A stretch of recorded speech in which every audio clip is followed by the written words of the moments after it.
Hey everybody, this is Indiegeek and I'm back with another episode of Kero Blasters. So sorry for the kind of late and unexpected stop to last episode after I said, oh, let's go ahead and do another one. The reason being we are coming up on the first grinding spot. So this will also probably be a short episode. Hopefully that is alright. But yeah, we'll go through this level and then we'll get to the grinding spot of the next level, and then maybe I'll grind out a little bit, but this will probably only be like a 15 or 20 minute episode as opposed to last episode, of course, which was like half an hour-ish. So woo.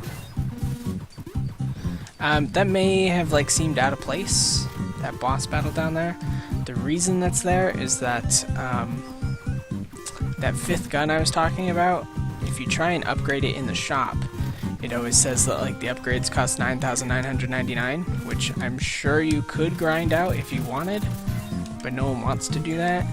So what they actually did was they hid that upgrade other places. So you may have seen like ice blocks off to the side down there, those purple blocks. Those are ice. And so what's going to happen is we will go down there again if we do New Game Plus in order to break those with our fire gun. Alright, so this was the level with some of the really crappy,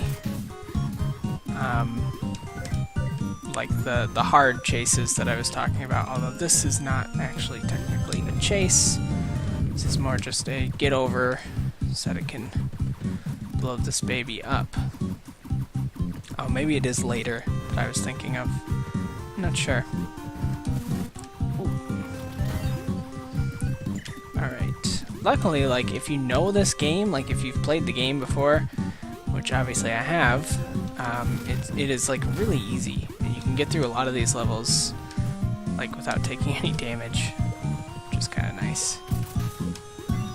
Besides, I know where most of the secrets are. I don't know if I found all of them, but I have found most of the secrets. Yeah, let me tell you though, my first playthrough did not go this smoothly.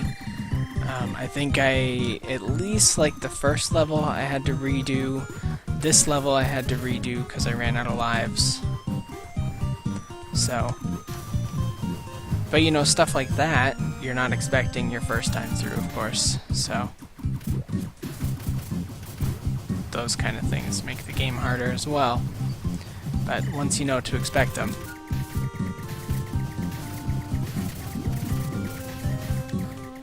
Perfect. Or that. It's really easy to, like, jump off and get hurt by that. But I didn't, because I knew it was there. Alright. So, woo. Okay, do that. Nice, that got us a life. It's always nice. Alright.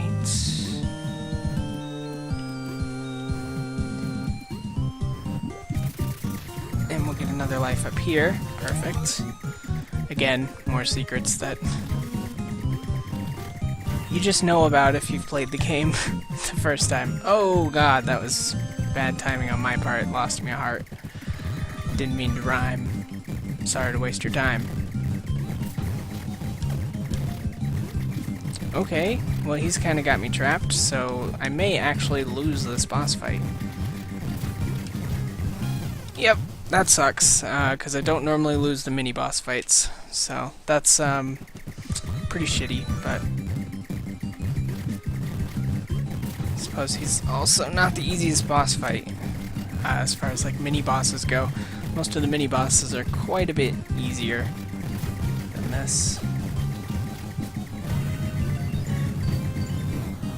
Alright, so taken care of. Got myself a little bit of extra money. Should be able to upgrade my health and maybe also upgrade a gun here. And this is actually my first grinding spot, and I might grind here a little bit depending on what I'm close to.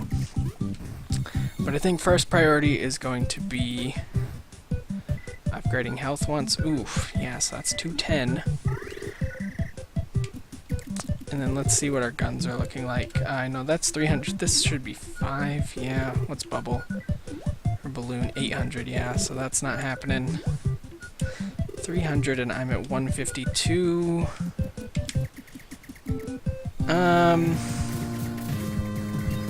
So I mean the thing is, the way this works is this enemy drops like 10 coins every once in a while. I think it's about 50% of the time I drop 10 coins. So this honestly doesn't take too long, so maybe I will do this real quick.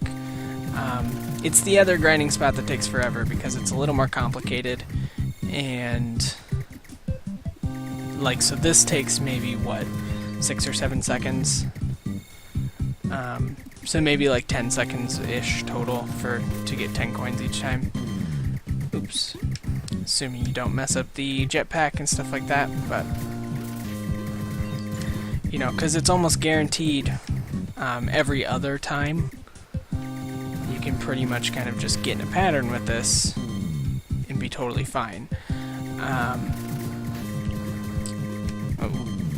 So yeah, that happens occasionally. Alright. So yeah, I think this one is probably worth doing on camera. The other one, however, like I said, for what I need it for, because what I do is I end up upgrading all weapons to max at that point, because you've got all 4 weapons that you will get for the playthrough, plus I normally get myself to like 6 or 7 hearts total. So that one does take me quite a bit. So, like I said, I think that one I will cut and do off camera. And I'll just come back as soon as I'm done grinding, show off the weapons, and we'll finish out the level. I won't like finish the level or anything off camera, but that's alright. So yeah. Yeah, you'll have to let me know in the comments if anyone either played Kero Blaster before I started the series, or has picked up Kero Blaster since I started the series. Because I'd be interested in knowing if you are playing along as well. I'm kind of interested to see how I feel about this at the end of the year, because like I said, for right now it's like my favorite game that came out in May. I'm not sure how it's gonna feel like 7 months from now though. Hopefully I still like it a lot. Oh my goodness. I guess it just depends on like what other games come out this year. Because like I'm thinking about, so what I'm gonna do is I guess if you've seen like if you watch Northern Lion, I guess my Game of the Year coverage is going to be like pretty similar to his, where I'm probably going to have a few categories. So like one category, I'll probably do like favorite game of 2014 that didn't come out in 2014.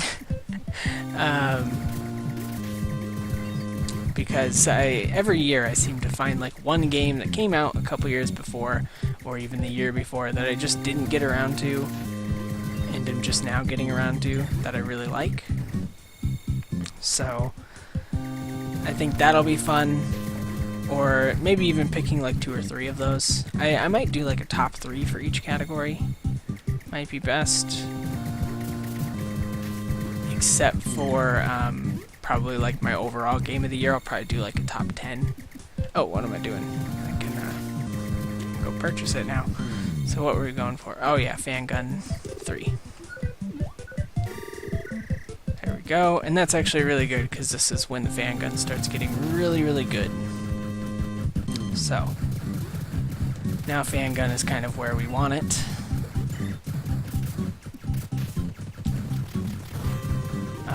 While fan gun 1 and 2 are also really good, fan gun 3 is kind of where it's at as far as like what we want to see for the rest of the game. Just because there's a lot more things that Fangum will help out for now. And it kind of becomes like a general protection gun even with this.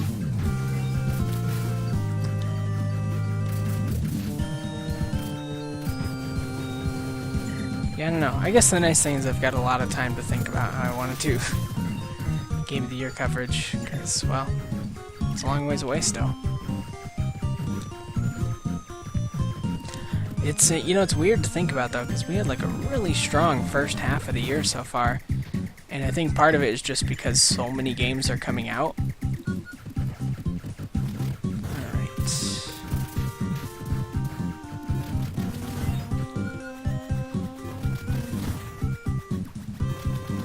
Perfect. This is why I wanted an upgrade bubble gun. Yeah, it's so funny because, like, if you're going through this your first time, it's really easy to kind of say, "Oh, that gun doesn't seem that useful," and like not upgrade certain guns. But you really do kind of put yourself at a disadvantage if there are certain guns that you just don't upgrade.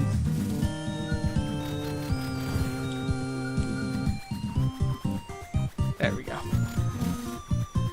Because there are so many situations like this where you can kind of take out an enemy that doesn't have an opportunity to take you out yet. And this is why I wanted the upgraded fan gun. Because we do lots of those little chandelier sections, and the upgraded fan gun allows us to easily get those without getting hurt. Alright, so... here it is. Alright. So let's go grab this.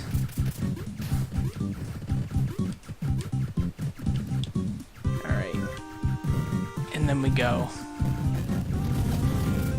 And then we just hope not to take too much damage.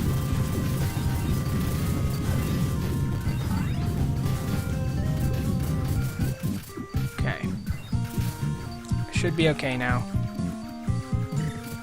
I'm gonna lose out on some of these coins, because bad.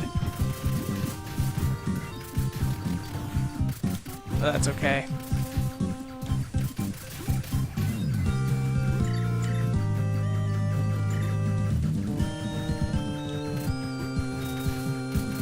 Perfect. It's so funny. I died so many times at that section just because, oh, you can actually do something really cool here. If you have the 5th gun, you can actually beat that boss before you should be able to fight it, which is kind of cool, but that's okay.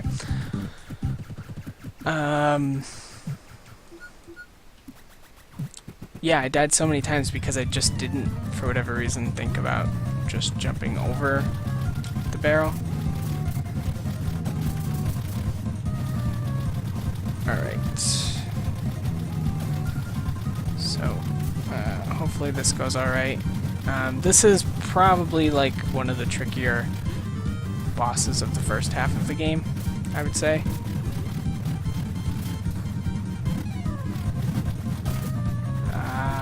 And I'm like awfully close here to dying. Shit. Alright, alright, alright.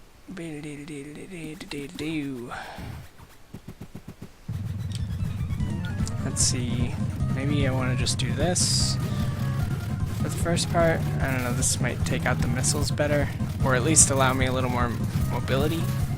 I think if I had a fully upgraded balloon gun or bubble gun, whatever they call it, I'd be better off for that first section. Ah, shit. Man, yeah, this is probably maybe my least favorite boss in the whole game, actually. I'm really not a fan of this one. So, we'll see. Hopefully, hopefully I don't end up having to just, like, redo this whole level. That would suck. Okay. Okay. Now I need to get on here.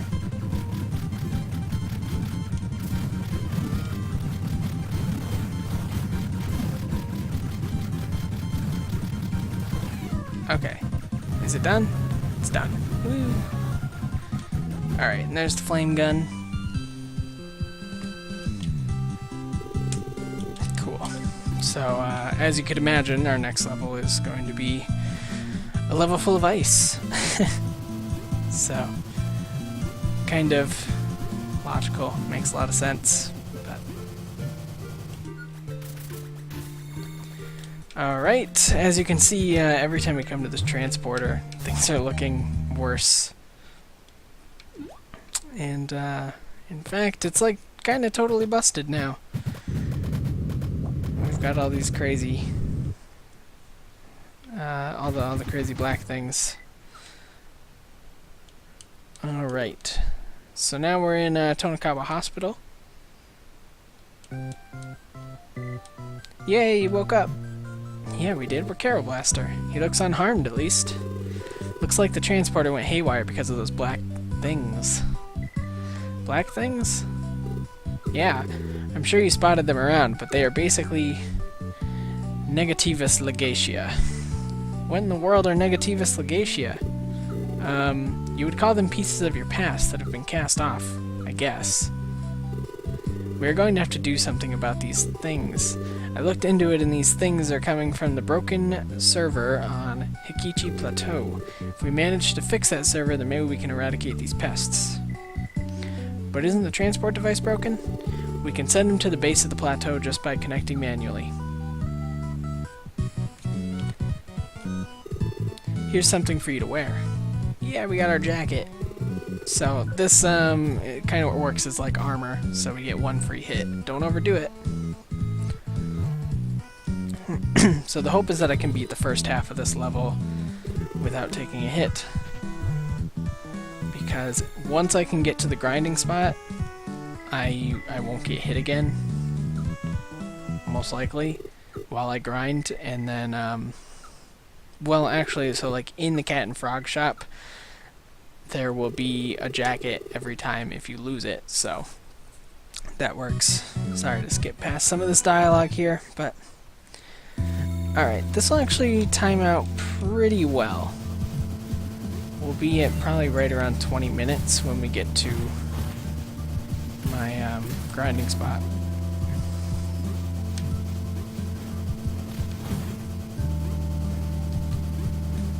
So yeah, I guess, yeah, this is going pretty quickly. Of course, the last few levels are pretty lengthy, so I wouldn't really change my initial estimate of like 4 episodes for a playthrough. And the reason I went for 4, even though it took me like 2.5 hours the first time to play the game, was that I figured I wouldn't die nearly as much, which has definitely been true, so I think that was a smart estimate to make. Alright, grab this. Some nice little extra gold. Alright. Yeah, and like the biggest thing I guess about this level is just kind of being careful. Other than that, it's not like super challenging or anything. There are just some things to watch out for. Like all of those will hurt you. And, you know, as you would expect, considering we're on ice, the floor gets slippery, so kind of easy to like run into an enemy, things like that, and we don't want that. But as far as like guns that really help give an advantage in the next level that you do, the fire gun is probably like the most advantageous one. It really makes this part of the game pretty easy because it not only does it kill these enemies, but the fire gun is good at like handling projectiles as well.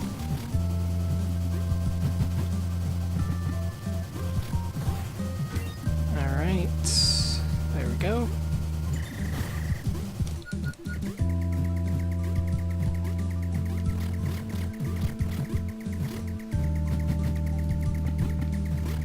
So far so good. Just gotta make sure I don't get hit by anything.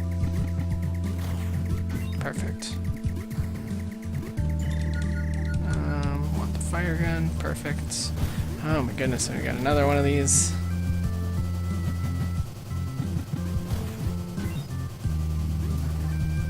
That is kind of how the game gets harder, by the way, is that some enemies just become more of a pain to deal with, really. Okay. Ooh.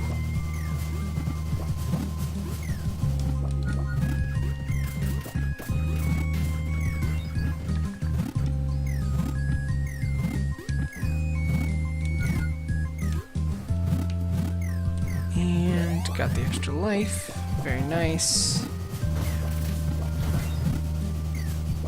Taking out these guys should be a piece of cake. Alright, and jetpack. The jetpack does provide for some kind of cool, extra kind of challenging platforming, I guess, later on. Which is good because like most of the platforming early game is like super easy. So it is nice to see something that's a little bit harder to do. Alright, got that. Alright, oh cool, so yeah, I forgot about this actually. So we've got a little mini boss here. Oh, lost my jacket. Yep. So I wasn't being careful because I wanted to take care of these ice blocks quickly. So, I actually prefer this weapon for fighting this boss anyways. And you'll probably see why here. Just makes it a little easy to hit him from wherever he's coming from or going to. Which really does kind of save us a lot of the hassle of this boss, actually. Plus, it's good for crowd control on these crazy little smaller versions that he sends out. And that'll do it. Easy as that. So that fixes the server issue. So now we can head back down. And ta-da! We're free to go. And yep, okay, so here is my grinding spot. So this is where we're going to call this an end. But after this episode, when we come back, I will have a fully upgraded weapon, so you can look forward to that next time. But as always, feel free to comment, subscribe if you want to see more of my videos every single day, and if you liked this episode of Kero Blaster, then please do consider clicking the like button. But with that, we will call it to a close, so as always, I thank you very much for watching, and I will see you next time.